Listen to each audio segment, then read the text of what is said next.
I'm Sarah Hiner, president of Bottom Line Inc., the number one provider of expert-sourced, expert-vetted, expert advice that empowers your life. I'm thrilled to be talking today to Bob Stutman, one half of the two-person team of Stutman-Switowski, on a mission to develop a plan of action to reverse the most devastating drug epidemic in American history, the opioid crisis. Bob was a DEA agent on the front lines in the war on drugs for over 25 years. Now he speaks to thousands of students, parents, and doctors each year to educate them and to understand the real whys and hows of the drug culture, straight from the mouths of the triers, users, and abusers. You can learn more about Bob and his very important work at the StutmanSwitowskiGroup.com. Bob, welcome. Thank you for being here. Thank you, Sarah. It's a pleasure to be with you. Well, and I said in another podcast, I wish, I love talking to you. You're so smart, but it's such a not pleasurable subject to be talking about. And I want to talk this time about I'm going to call it that parents are fooling themselves and that they're naive in terms of their lack of understanding of what's really going on at the kids' level and the kids' experience and behind their backs in this war on drugs. And you're talking to those little angels. So can we talk about that? Yeah, to make that point, Sarah, Columbia University a number of years ago did a study that said 68% of high school students said that drugs played a major issue in their life. Now, that didn't mean 68% were using drugs. That number is way too high. It meant that they, a family member, a friend, a relative, drugs were important enough in somebody's life close to them that it played an important part of their life. So could 71% of high school kids said their schools were drug infested. Now, can you imagine tomorrow if Bottom Line produced a study that said 71% of high schools in the United States were infested with asbestos?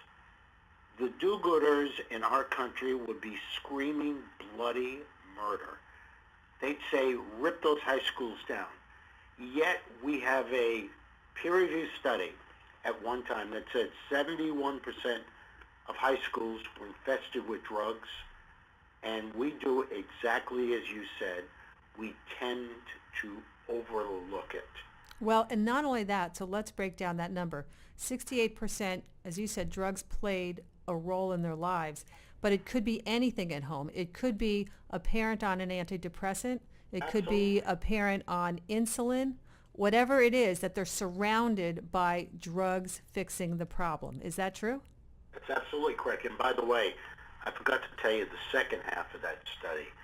68%, 71% were the two numbers we just talked about. 22% of parents said that their kids knew anything about drugs. Because I don't think the parents realize it.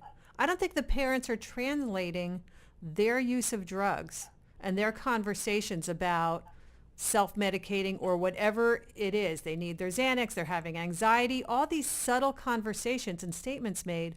I don't think they translate that to the kids' perception and the kids connecting the dots between the two types of drug usage.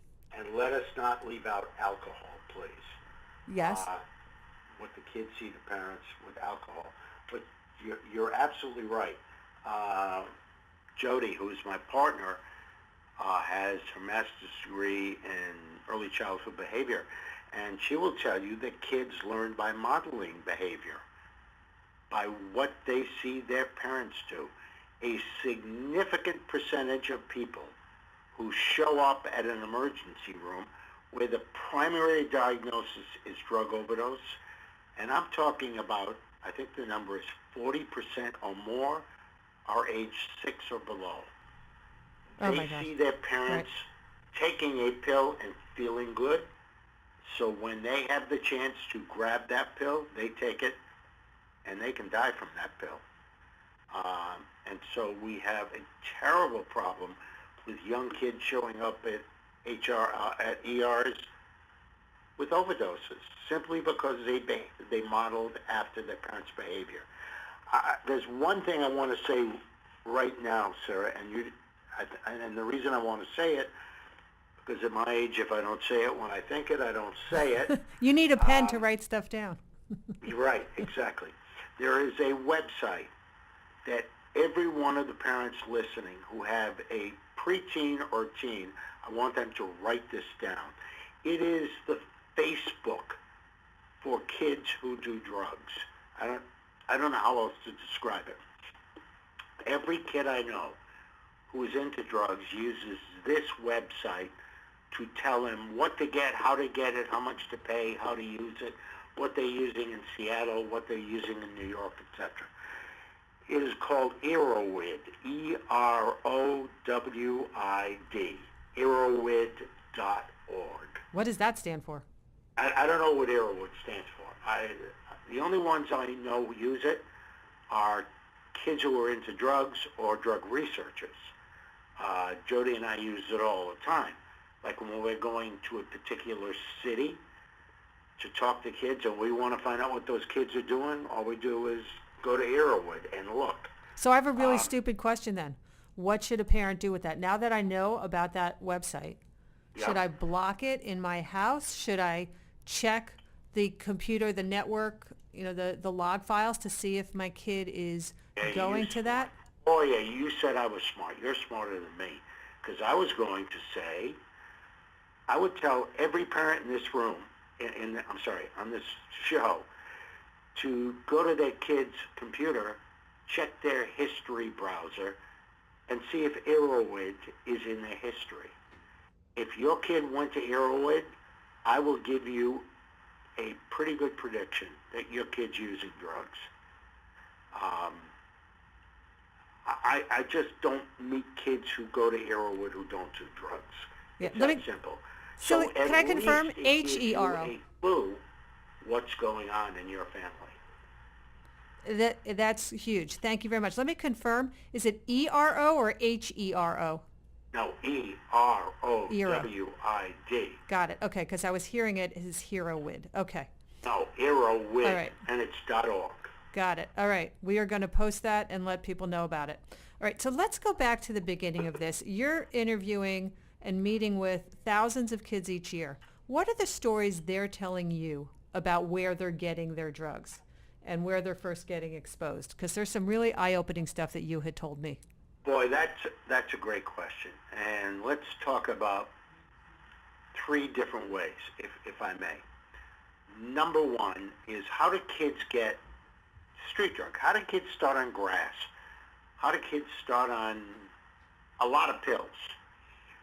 Somebody will very often walk up to them at around age 12 to 13. One of the things I hate is when people say drug addicts are bad people, where, as you know, I absolutely believe drug addiction is a brain-based disease. It is not bad people doing bad things. And when I say that to people, I say, look, would you tell a diabetic he or she was a bad person because they ate too much sugar? Of course you wouldn't. You may say they were foolish, they're hurting themselves, but you wouldn't say they're bad people. Most young adults who start on drugs get them one of three ways. One is somebody hands it to them at around 12 to 13. And who's that somebody? That's the important question. The parents think it's a dope peddler. Wrong. It is their best friend, it is their brother, their sister, their cousin, or best friend. It's somebody they love and respect. It's funny. That is virtually always who hands the drugs to your kid. And yet most parents say, never talk to a dope peddler. Dope peddlers don't go to 12 or 13-year-old kids. It's just, frankly, it's stupid business. It's the friends who give it to them. And I had a young lady say to me, I'm trying to think when it was. I think it was in the spring before the summer when I had my surgery. It was the last high school I did. It may have been a middle school before the summer. And I will never forget.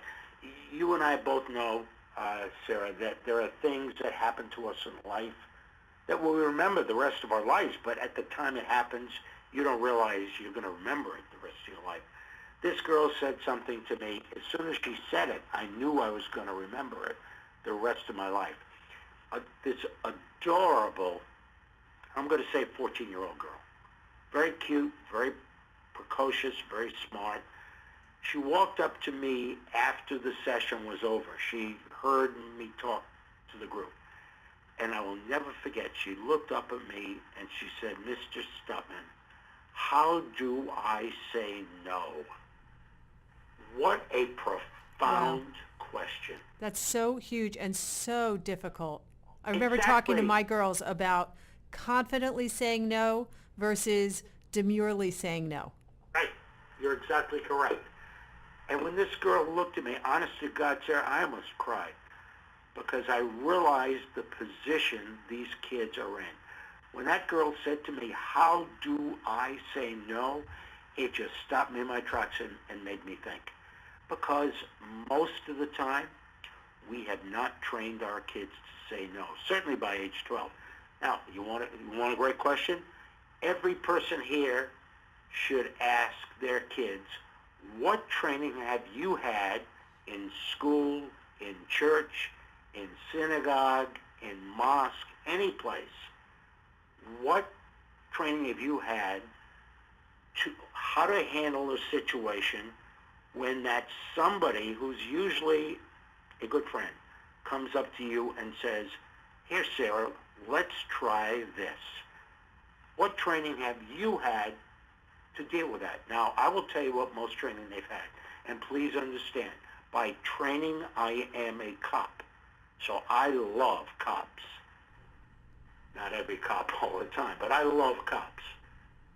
Actually, you know Most what? of the training. Bob, can I interrupt you? Because Sure. rather than hear about the lack of training that these kids have had, can we digress for a minute?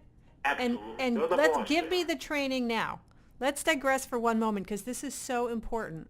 What is the guidance and training for kids how to say no when somebody that they love and respect is trying to give them a pill?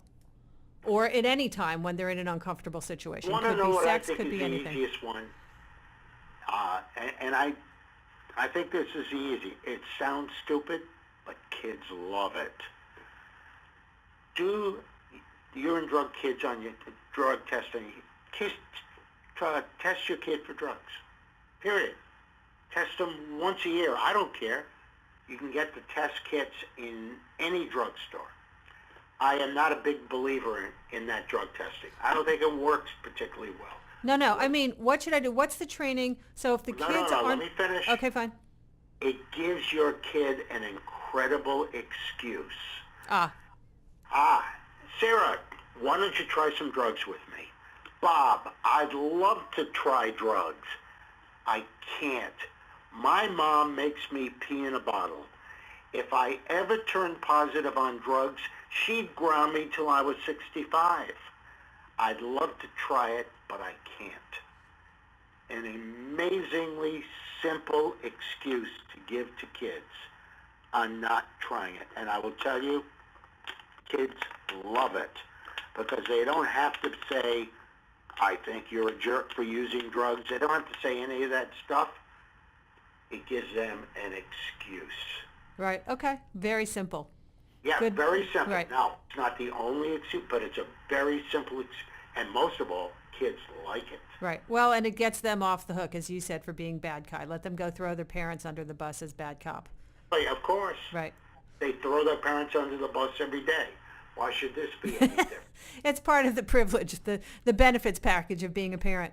You got it. All right. So Anyway, so they're I'm exposed sorry, where from... did we leave off? So they were exposed from a peer, somebody, a friend, a sibling, Yes. or whoever. Where You know else are where I they was. exposed? When I told you how much I love cops, there was a Right. reason I said that. Oh, I'm sorry. No, I mean, there was a specific reason I said that. Most young adults today got their training in America in the 5th grade on how to say no to drugs. So that's about 11. And who did they get their training from? The program is different today, but for years and years and years, it was the DARE program. Yes. And the DARE program has been, the old DARE program, not the new one, has been proven to be not only useless for teaching kids how to say no to drugs. In 2 of the 5 studies, I believe, it was proven to show kids who have been through the old DARE program are actually worse off than kids who have had no training at all. Well, if I recall correctly, did the DARE program give them a listing of what all the drugs were and what they did? They did a lot of things wrong. Which to me was, because my kids came home, they were in the old DARE program.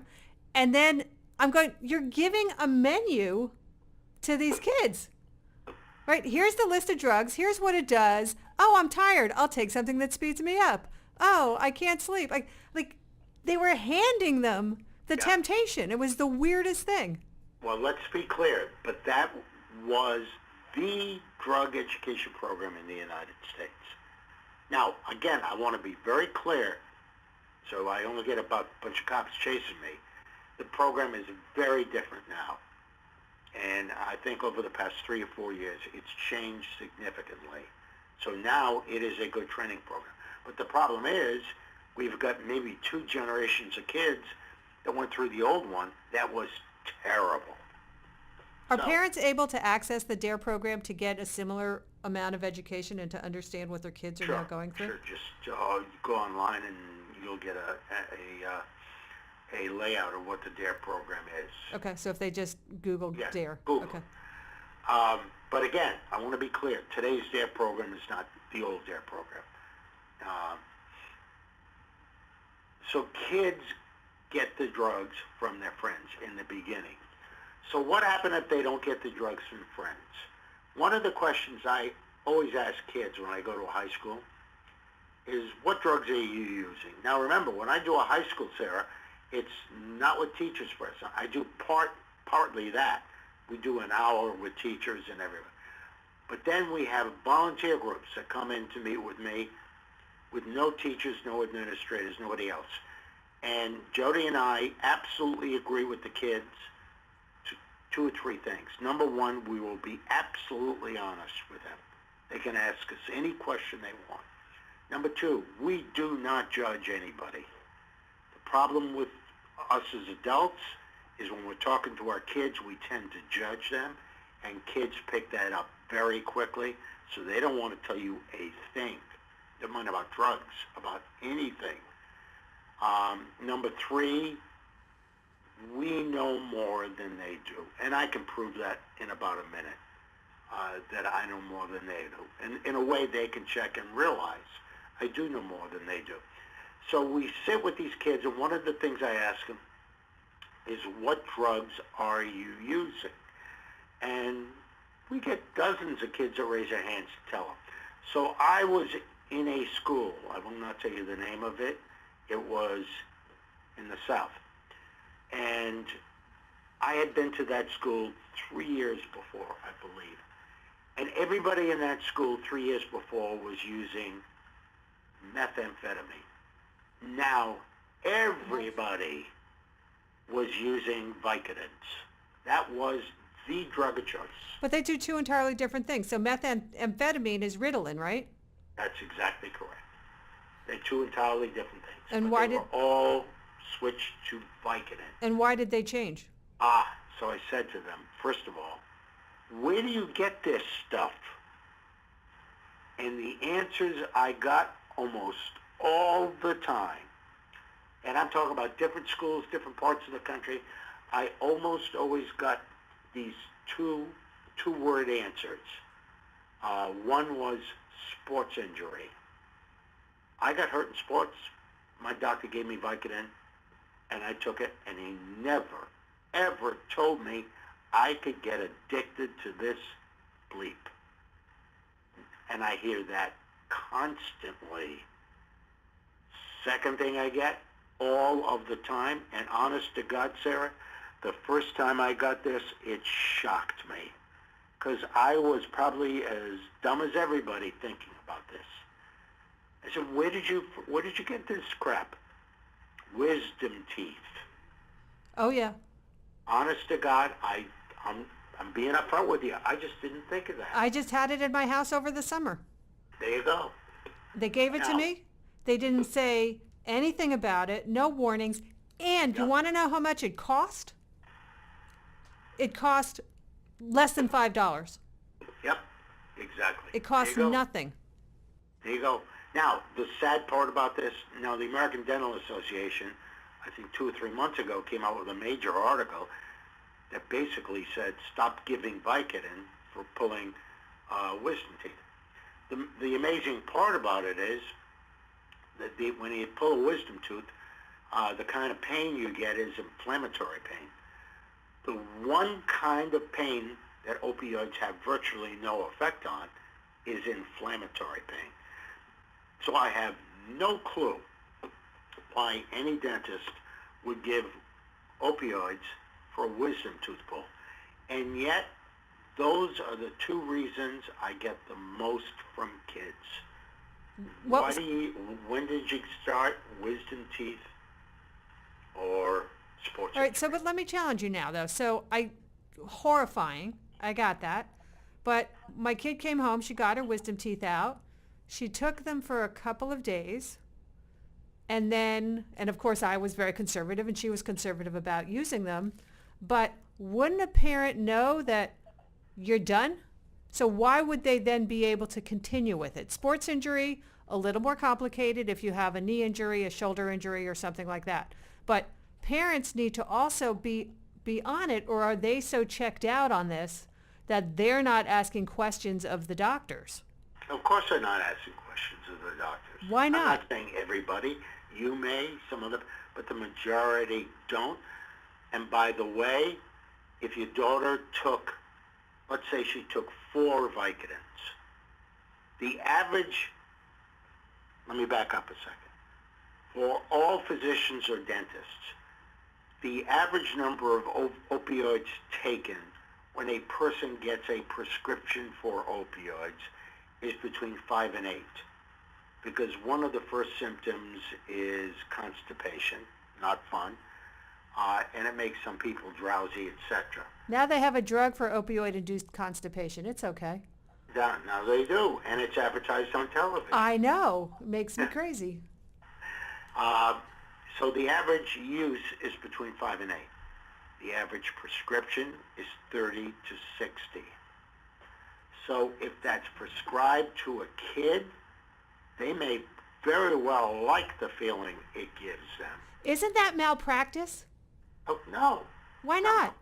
It's not as far as I know. 30 You'd have to ask Vicodin the lawyer. for wisdom teeth? If somebody dies, I'm sure there would be a suit, but I'm not sure you can prove a malpractice case based on overprescription if somebody becomes an addict. I just don't think you can. I may be wrong. I don't think you can. But again, back to the premise of what parents do and don't realize.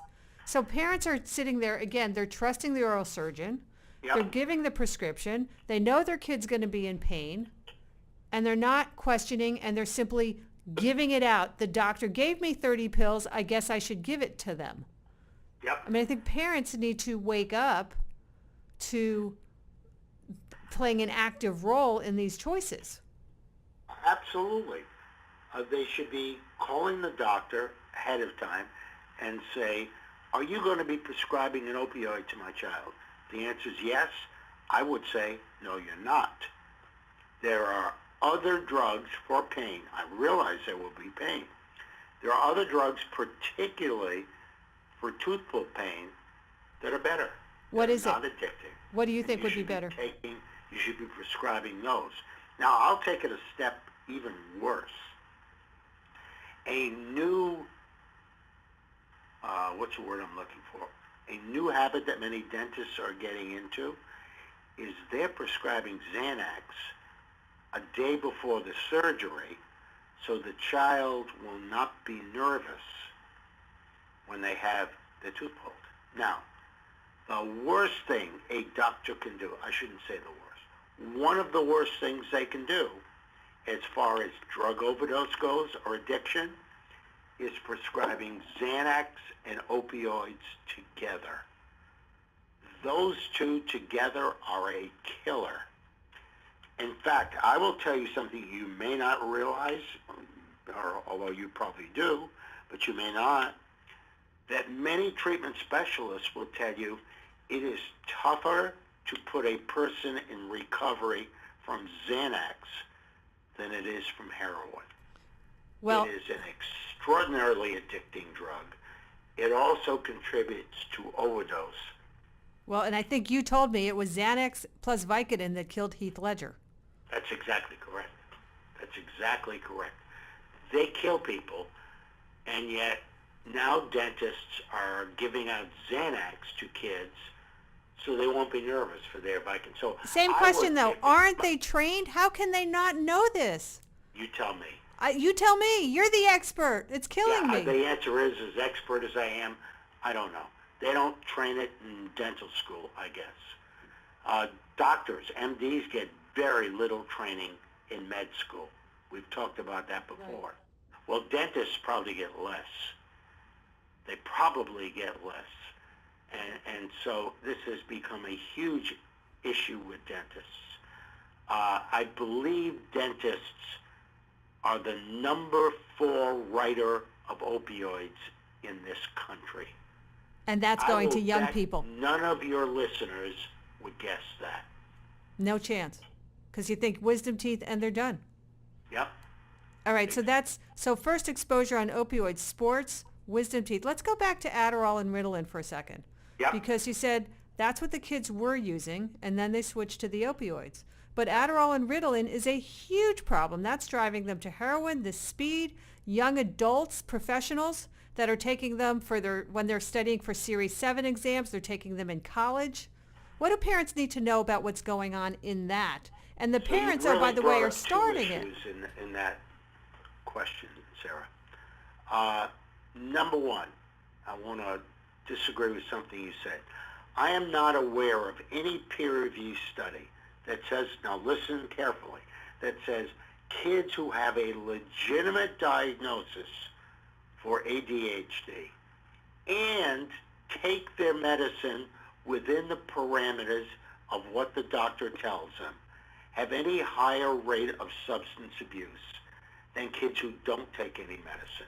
Understood. Not talking about the legitimate... To have the legitimate diagnosis and listen to what the doctor says. I'm talking about the kids who... I understand, yes. Right. But I want your listeners who have a kid who is taking the medicine the way they should, and the doctor gave it to them because they went through the battery of tests.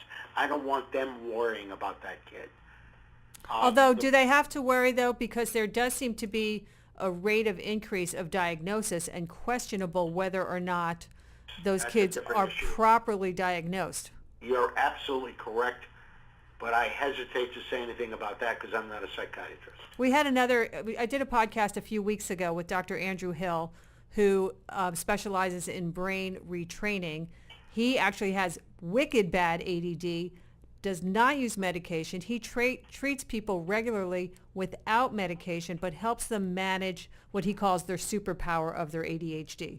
So the drugs may help some, but not a requirement. So there's another podcast out there for people to listen to. You're absolutely correct. And again, I want to be clear. I'm not a psychiatrist, so I don't want to comment on that. The problem is kids who take these pills with the primary goal of studying better, which is, it's called the study drug in college. That's what it's called. I want to be clear.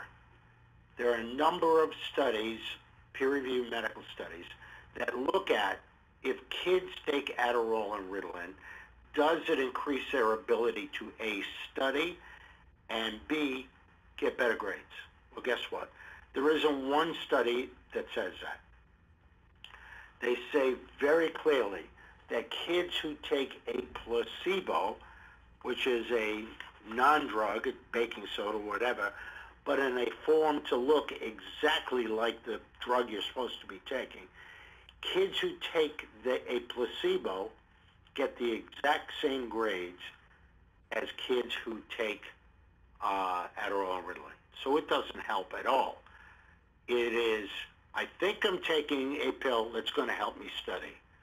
Therefore, I'm going to study better. And that pill can be baking soda. So it doesn't really help. And those are the kids that get in huge trouble. So how do we get that? Adderall and Ritalin is very addicting. It kills very few, but it addicts a huge number. So how can parents get that feedback to their kids before they decide to go tempt fate when all their buddies are doing it on Wall Street, in in the business world, in college? Yep. It's, you know what? It's dealing with the problem when they're very young. If you haven't talked to your kid by age 13, and I don't want to sound too negative here, it's almost too late. Remember, the first age of decision for alcohol is probably around 11, and for drugs, let's say it's 13. If they're going into this world completely uneducated, it may be too late. You've got to start young with kids. There are great books out there. You go to the website for the National Institute of Drug Abuse. They recommend books that are great for kids at every age. They have books for parents. There is a book, it's a fairly old one, I love it. It's called How to Raise a Drug-Free Kid by a gentleman named Joe Califano. I didn't write it, I wish I did. That's a great book. So there's ways to educate yourself, but you've got to realize this stuff is different. It is very different than any other drug I've seen. And I don't know if you want to talk about it now or in another podcast, but I think it is very important, Sarah, that we talk about the issue of why are these drugs, meaning opioids and benzodiazepines, different? What makes them different than the other drugs? Yeah, I think we'll do that in a different podcast, but I think that the thing to, again, be reinforcing on is that these are not, the drugs our kids are using now are not the classic street drugs. They're coming from the doctor's office. They're coming from the pharmaceutical companies. They are not the drugs you and I used.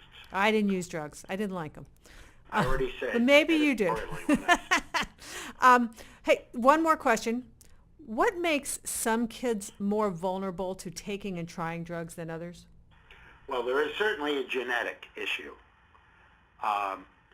There is a genetic alcohol and drug issue.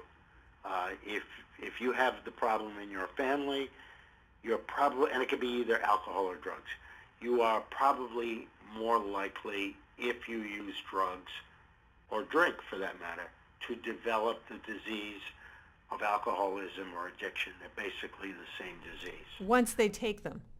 Once they take them. How about, exactly. But are those people, are those kids also more... I think parents make is keeping it a secret that Uncle Louie was a drunk. You've got to tell your kid. Sarah, if God forbid you had breast cancer in your family, you would tell your daughters. Oh, I've had conversations about my daughters about alcohol in the family as well. That's what I'm, but you are very different than you most have parents. to. Most parents keep it a secret that they have alcoholism or addiction in their family. I deal with it all the time. I speak to thousands of parents a year, and they'll raise their hands and say, kind of sheepishly, well, I've never told my daughter that Uncle Louie was a drunk. And I always ask them a question, would you have told them that if Aunt Minnie had breast cancer? Yes. Well, why the hell aren't you doing it with alcohol?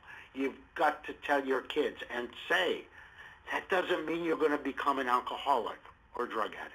But you have to be aware and pay attention to it. But it does mean you got a much better chance than your friends. Now, how about, let's talk for a moment about parental attention, parental communication, because it's clear, again, I'm talking about what parents aren't aware of with what's going on in their world. And you told me... So let me tell you what I think are the three best predictors. Now, this is me, Bob Stutman, so it's not in a peer-reviewed journal, but it's based on, I hate to tell you this, 50 years in this world, okay? The three best predictors on whether or not your child will become an addict or an alcoholic. Number one, the age they first start. We talked about that in podcast number one, I think. The younger they are when they start, the more likely they are to become an addict or an alcoholic. That is a given. I don't know anybody that disagrees with that. Number two, there is a drug that predicts later drug addiction or alcohol abuse. It is not cannabis. It is tobacco. Kids who smoke, chew, dip, or vape have a higher rate of addiction and alcohol than kids who do not. It is a very good predictor. Number three, I think, is the most important. It is a number. The higher the number, the better for your kids. The highest the number can be is 7. What does the number stand for? Don't know. The number of times a week you have dinner with your kids. Family dinner? Mm-hmm. Yep. There are studies that show 0 to 2 times versus 3 to 5 times, a much higher rate of addiction and alcohol for 0 to 2 times. Why? And I never talk politics. I don't think what you talk about, I don't care what you think about is politics. But the most arch conservatives I know, and I know some very tough conservatives, will tell you, I hated Obama's politics, but he was an incredible family man. If you had an appointment with President Obama between 6 and 8, there was 1 hour built into that time that you sat and waited, and he went and had dinner with his wife and 2 girls. And Mrs. Obama said, and I think her first interview, I may be wrong, that every night at dinner they play a game called Roses and Thorns. And a rose is we each talk about the best thing that happened to us today, and a thorn is we each talk about the worst thing that happened to us today. And she said, if you give your kids a chance to talk to you and don't judge them and don't BS them, you'll be shocked what they would tell you. You've got to give your kids a chance. And you do not play priest, rabbi, or minister. You don't judge them. You bite your tongue and shut up and listen. Then you can bring up the issue at a different time. But you don't bring it up then. So agree. Can you tell one very quick story, and I think it's going to be super powerful to finish on. You told me about, you had a talk to one of the students about why they did drugs, and it had to do with hugs. Yeah, I was actually going to get into that later, but I will tell you. We think kids use drugs to get stoned. That's why we did drugs. That's not why most of these kids do, certainly pharmaceutical drugs. Most kids do pharmaceutical drugs to assuage their emotions, to feel better. I learned that lesson, and I've heard it, I've read it in a lot of the journals, but I really learned that lesson from a young man in a high school. I remember the high school, Burlington, Wisconsin. I was speaking to a young man who was a senior who was going to, I believe, an Ivy League school. Very bright young man. He told me he used OxyContin 2 or 3 times a week. And I said to him, what does it feel like when you use OxyContin? Which is a very different question than where did you get it or why did you start. What does it feel like when you use OxyContin? And the young man gave me an answer to the day I die, I'll never forget. He looked at me and he said, it's like being held in my mother's arms. The strongest emotional bond in the world, in any culture. You know what happens, Sarah, when you hug your kid? To you and your kid. I can replicate that feeling with a pill from the medicine chest. And that's why kids generally use these drugs. Now, let me take 1 minute, I know we're running long, and add on a second piece to that. I had a young man that said to me within the past year, actually it was a young lady, she said to me, tying into this issue, it's like assuaging your emotions, she said the worst day of my life was when I got my 4th grade report card. And I said, why? She said, because I got all A's. And I said, so what's the issue? She said, my mom and dad would never let me get anything less than that. and they put huge pressure on me every day of my life, and I went to drugs to deal with that pressure. I know the parents pushing their kids Yep. to go places that they just may or may not be comfortable going. Pushing them, it happens around here, tutoring them beyond their natural abilities. There you go. And then the parents are shocked when they turn to drugs. Gee, what a shock. Exactly. All right. Well, those stories made me near tears last time you told them to me, and they did again. Bob Stutman, thank you so very much. Parents, you need to be aware there's a lot going on that you're not seeing and you're not knowing. So open your eyes, talk to your kids. Thank you, Bob. Thank you, Sarah.